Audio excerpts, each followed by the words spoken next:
Unë kom pas me aty në 5, i kom pas me një ekip. Lady Boy. Lady Boy, i kom pas 5 me një ekip. Pjesë të ekipës. Pjesë të ekipës. E kemi edhe Tajlandën, ke qenë në Tajland, sa ke qëndru në Tajland? Në Tajland kom najt 3 muaj e gjysë më zgabofsha. Po edhe atje u konë një eksperiencë veçantë. Cilin band ke qenë? Në Bangkok, në kryeqytet. Në Bangkok, okej. Kom lujt për një ekip që para prakish ka qenë ekip kampion, ekipi Diamond Food, edhe aty kom kalu shumë mirë, u konë një eksperiencë shumë interesante.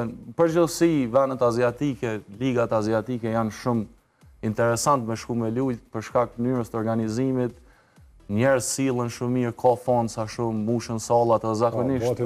Po, shumë interesant. Edhe arenat në cilat luhet nuk janë shkeptas, do me thonë, home game, away game, po krejt luhen me një vend. Se një zonë është që gjithë realizohet. Edhe ka shumë publik, fonca, dhe banë muni shumë mirë. Ti me ekstreme, minus 43 plus 40, a? Shumë, a ne shumë zetë, ne shumë ftohtë.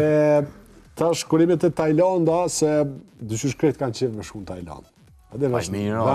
Ma specifik, ata Lady Boyat, Valloj. A janë qashtu që shpiqesin në interneta? Unë e kom pas me aty në 5, i kom pas me një ekip. Lady Boy? Lady Boy, i kom pas 5 me një ekip. Të më dhonë pjesë të ekipës? Pjesë të ekipës, po ata kanë qatë sisteme, kanë kulturë të tyne. Të kuptoj, të ke qenë në ekip meshkujve, ata janë meshkuj femra. Po, qashtu i thojnë vetës ata. Po, edhe tash ata dhe duken femra. Munohen mu doksës. Po kushtimisht me këshypi largë të shetë duke si femët. Po tash ata ishin ekip me juve, po. Edhe kër është zhvillu në deshja, aty o duke si mix. Që meshkuj me femra, po bojnë loj. Interesante kjo. I kanë ata do gjeste që i bojnë dësane që janë te për fani edhe se di ata që ato qëraj, këto ligat aziatike janë ma shumë unë e kisha thonë, it's just a big show.